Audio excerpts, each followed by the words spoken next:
Bismillahirrahmanirrahim. Assalamualaikum warahmatullahi wabarakatuh. Puji syukur kita panjatkan kehadirat Allah Subhanahu wa Ta'ala, karena atas berkat dan rahmatnya kita masih dapat berkumpul di tempat ini.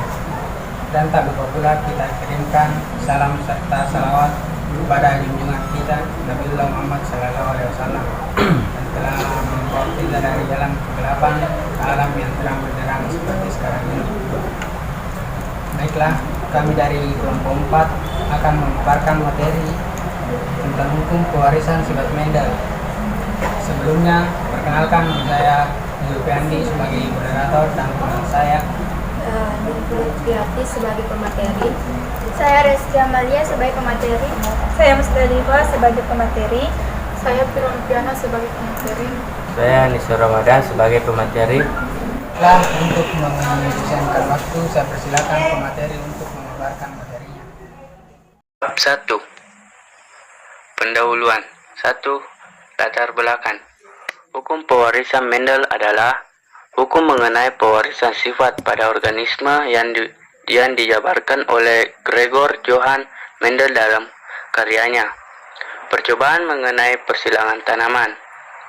Hukum pemisahan segregation dari Mendel juga dikenal sebagai hukum pertama Mendel, dan hukum perpasangan secara bebas independent assortment dari Mendel juga dikenal sebagai hukum kedua Mendel.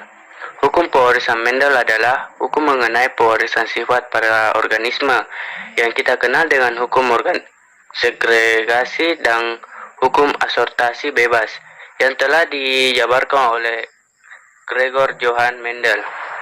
Bunyi hukum Mendel 1 dan bunyi hukum Mendel 2 menyatakan bahwa bila dua individu mempunyai dua pasang atau lebih sifat, maka diturunkan sepasang sifat secara bebas, tidak tergantung pada pasangan sifat yang lain. 2. Rumus masalah. Berdasarkan latar belakang di atas dapat dirumuskan masalah sebagai berikut. 1. Apa latar belakang teori Mendel? 2. Apa bunyi hukum Mendel? 1. 3. Apa bunyi hukum Mendel 2? 4. Apa teori pewarisan sifat?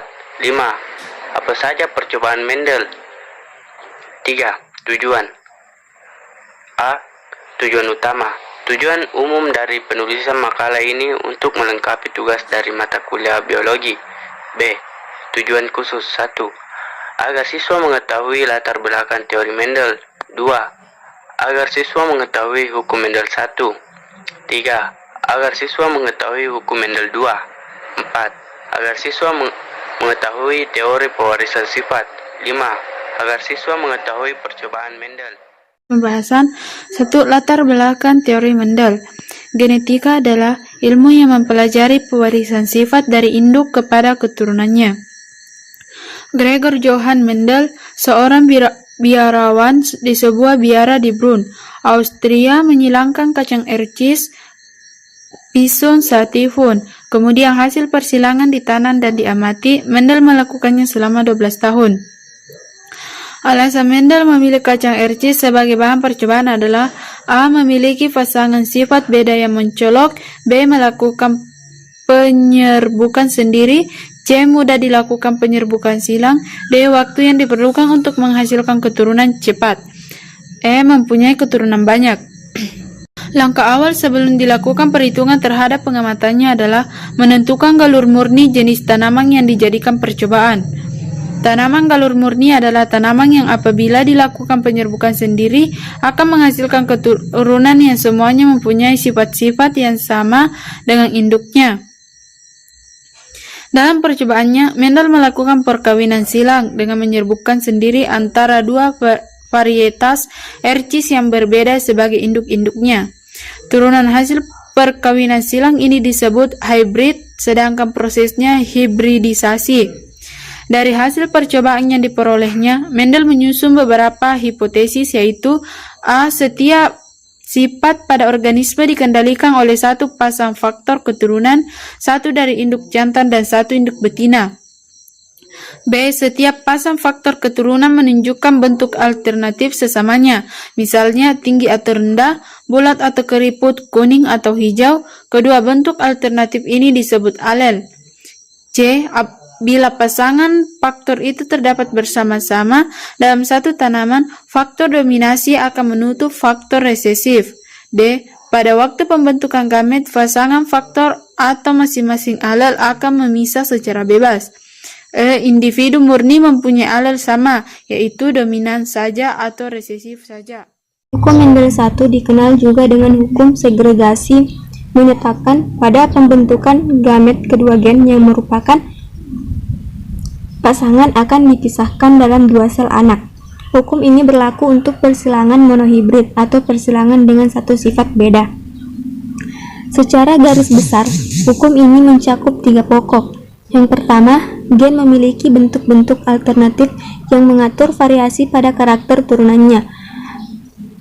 Ini adalah konsep mengenai dua macam alel, yaitu alel resesif atau tidak selalu nampak dari luar, menyatakan dengan huruf kecil misalnya W, dan alel dominan atau nampak dari luar dinyatakan dengan huruf besar misalnya R. Yang kedua, setiap individu membawa sepasang gen, satu dari tertua jantan dan satu dari tertua betina. Yang ketiga, jika sepasang gen ini merupakan dua alel yang berbeda, alel dominan akan selalu terekspresikan atau nampak secara visual dari luar. Alel resesif yang tidak selalu terekspresikan akan tetap diwariskan pada gamet yang dibentuk pada turunannya. Hukum Mendel 2 dikenal dengan hukum independent assortment, menyatakan bila dua individu berbeda satu dengan yang lain dalam dua pasang sifat atau lebih, maka diturunkannya sifat yang sepasang itu tidak bergantung pada sifat pasangan lainnya. Hukum ini berlaku untuk persilangan dihibrid atau dua sifat beda atau lebih. Seperti nampak pada gambar 1, induk jantan pada tingkat 1 mempunyai genotip W kecil atau secara fenotip berwarna putih, dan induk betina mempunyai genotip R besar atau secara fenotip berwarna merah.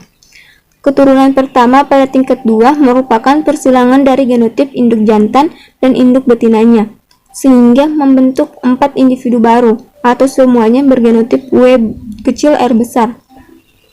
Selanjutnya, persilangan atau perkawinan dari keturunan pertama ini akan membentuk individu pada keturunan berikutnya, yaitu pada tingkat 3, dengan gamet R besar dan W kecil pada sisi kiri atau induk jantan tingkat 2, dan gamet R besar dan W kecil pada baris atas atau induk betina tingkat 2. Kombinasi gamet-gamet ini akan membentuk 4 individu seperti pada papan catur pada tingkat 3 dengan genotip R besar, W kecil, dan W kecil.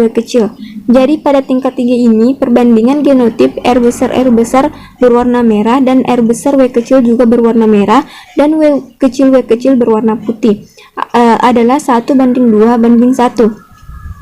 Secara fenotip, perbandingan individu merah dan individu putih adalah 3:1. Contoh pertama merupakan kombinasi dari induk dengan satu sifat dominan berupa warna, maka contoh kedua menggambarkan induk-induk dengan dua macam sifat dominan, yaitu bentuk buntut dan warna kulit.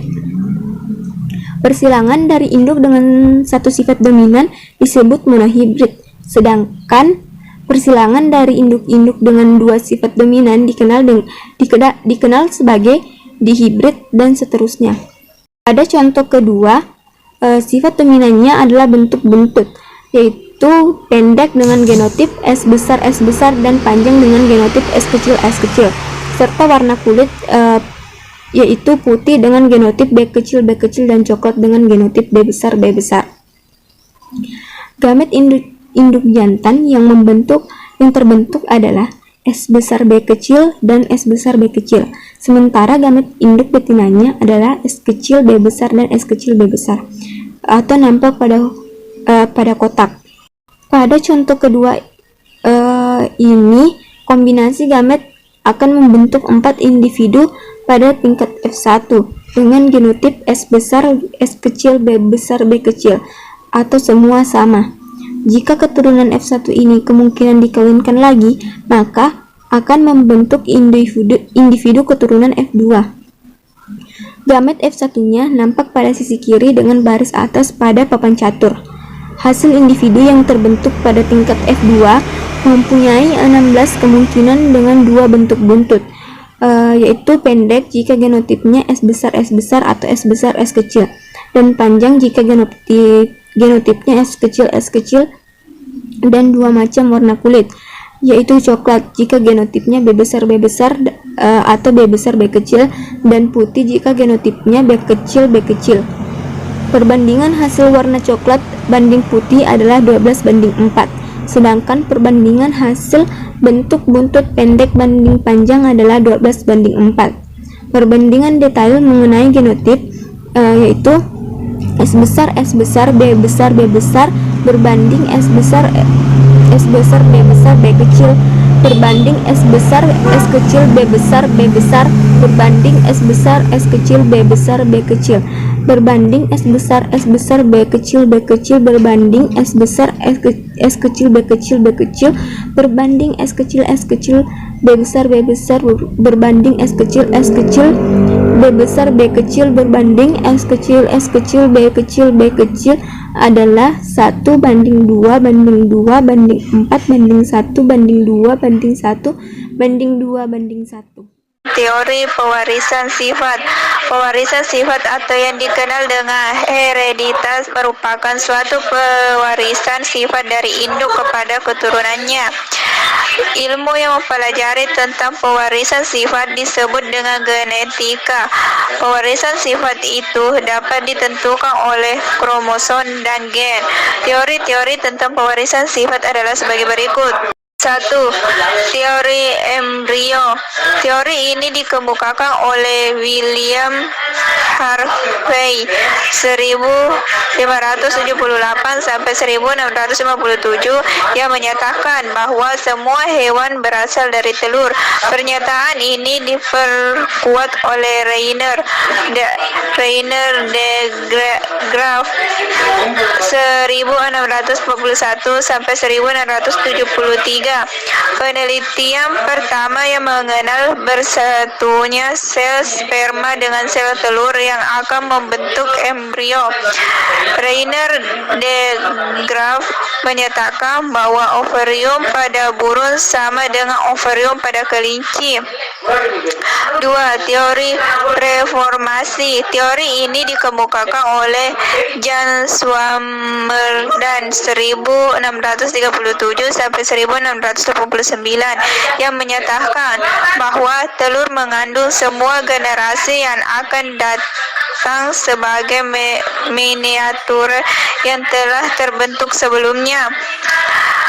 3. Teori epigenesis embriologi. Teori ini dikemukakan oleh C.F. Wolf 1738 sampai 1794 yang menyatakan bahwa ada kekuatan vital dalam benih organisme. Dengan kekuatan ini menyebabkan pertumbuhan embrio menurut pola perkembangan sebelumnya. 4. Teori plasma nutfah. Teori ini dikemukakan oleh J.B. Lamarck 1744 sampai 1829 yang menyatakan bahwa sifat yang terjadi karena rangsangan dari luar lingkungan terhadap struktur fungsi organ yang diturunkan pada generasi berikutnya. 5. Teori pengenesis. Teori ini dikemukakan oleh J.R. Darwin yang menyatakan bahwa setiap bagian tubuh dewasa menghasilkan benih-benih kecil yang disebut gemuia. 6. Teori telegani. Teori ini dikemukakan oleh Ernest Haeckel menyatakan bahwa spermatozoa sebagian besar tersusun atas inti dan inti bertanggung jawab sebagai penurunan sifat. Persilangan monohibrid dominan penuh. Persilangan dua individu dengan satu sifat yang berbeda menurunkan sifat dominan apabila sifat keturunannya sama dengan salah satu sifat induknya. Seperti contoh, tanaman kacang ercis berbatang tinggi disilangkan dengan kacang ercis berbatang pendek. F1 semuanya berbatang tinggi, kemudian F1 dibiarkan melakukan penyerbukan sendiri. Hasil yang diperoleh yaitu F2 yang berbatang tinggi dan berbatang pendek dengan perbandingan 3:1. Seperti yang kita lihat dalam tabel ini, parental 1. Parental 1 maksudnya induk 1 atau P1, kacang ercis batang tinggi disilangkan dengan kacang ercis batang pendek. Genotip dari kacang ercis batang tinggi yaitu T besar dan T besar. Kacang ercis batang pendek T besar, T kecil. Fenotipnya yaitu tinggi dan pendek.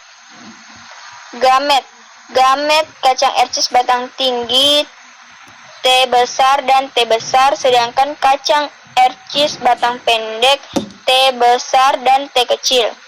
Filial atau F1. Filial maksudnya di sini yaitu keturunan atau generasi, yaitu setelah disilangkan antara T besar dengan T besar dengan T besar dengan T kecil menghasilkan T besar T kecil, atau fenotipnya batang tinggi. Parental 2 atau keturunan kedua. Kacang ercis batang tinggi disilangkan dengan kacang ercis batang tinggi. Genotipnya yaitu T besar, T kecil, T besar, T kecil. Gamet yang dihasilkan yaitu T besar dan T kecil disilangkan dengan T besar dan T kecil. Genotip T besar dan T kecil dan T besar T kecil dipisah atau gamet dipisah menjadi T besar dan T kecil disilangkan dengan T besar dan T kecil. Seperti yang ada di dalam tabel, T besar disilangkan dengan T besar menjadi T besar T besar. Yang kedua, T besar disilangkan dengan T kecil menjadi T besar T kecil.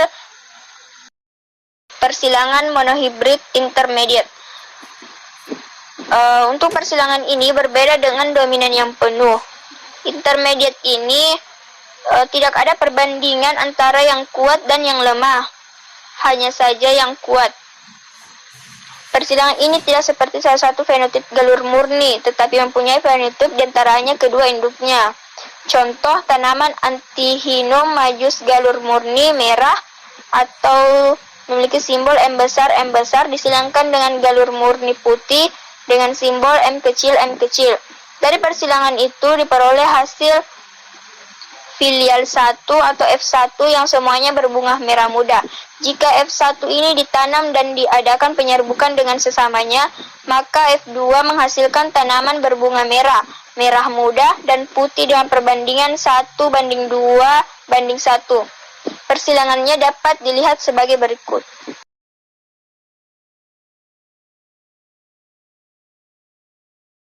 Yang kedua, persilangan dua individu dengan dua sifat yang berbeda atau yang biasa disebut dengan dihibrid.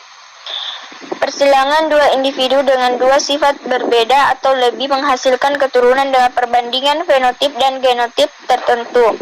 Mendel dalam percobaannya menggunakan kacang ercis galur murni yang mempunyai biji bulat warna kuning dengan galur murni yang mempunyai biji keriput warna hijau. Karena bulat dan kuning dominan terhadap keriput dan hijau, maka F1 seluruhnya berupa kacang ercis berbiji bulat dan warna biji kuning. Biji-biji F1 ini kemudian ditanam kembali dan dilakukan penyerbukan sesamanya untuk memperoleh F2. Keturunan kedua F2 yang diperoleh adalah sebagai berikut. Persilangan tersebut adalah persilangan dua individu dengan dua sifat yang berbeda, yaitu bentuk biji dan warna biji. Dapat disimbolkan B sama dengan bulat, dominan terhadap keriput dengan simbol B kecil, K besar, disimbolkan dengan warna kuning, dominannya terhadap hijau atau disimbolkan dengan K kecil. Yang ketiga, persilangan dua individu dengan tiga sifat yang berbeda, atau biasa disebut dengan trihybrid. Misalnya, persilangan kacang ercis dengan tiga sifat beda yaitu batang tinggi, biji bulat, dan biji warna kuning. Dengan batang pendek, biji keriput, warna biji hijau. Keturunan F1 yang dihasilkan adalah bagan persilangan trihybrid. Hubungan sifat beda dan jumlah kemungkinan fenotip dan genotip pada F2, jumlah sifat beda, jumlah macam gamet, jumlah macam genotip F2, jumlah macam fenotip F2, perbandingan fenotip F2, dan jumlah individu F2, seperti yang ada pada tabel. Baiklah, itulah tadi pemaparan materi dari kelompok kami. Adapun yang dapat disimpulkan yaitu hukum pewarisan Mendel adalah hukum mengenai pewarisan sifat pada organisme yang dijabarkan oleh Gregor Johann Mendel dalam karyanya Percobaan mengenai persilangan tanaman. Hukum ini terdiri dari dua bagian. Hukum pemisahan dari Mendel juga dikenal sebagai hukum pertama Mendel, dan hukum berpasangan secara bebas dari Mendel juga dikenal sebagai hukum kedua Mendel. Adapun saran yang pertama, semoga kali ini bermanfaat bagi pembaca pada umumnya. Kemudian penyusunan makalah mengharapkan kritik dan saran yang membangun bagi kelancaran dan kesempurnaan penyusunan makalah berikutnya. Baiklah, terima kasih. Mohon maaf atas kesalahan. Saya akhir dengan ucapan wabillahi taufiq wal hidayah. Wassalamualaikum warahmatullahi wabarakatuh. Waalaikumsalam warahmatullahi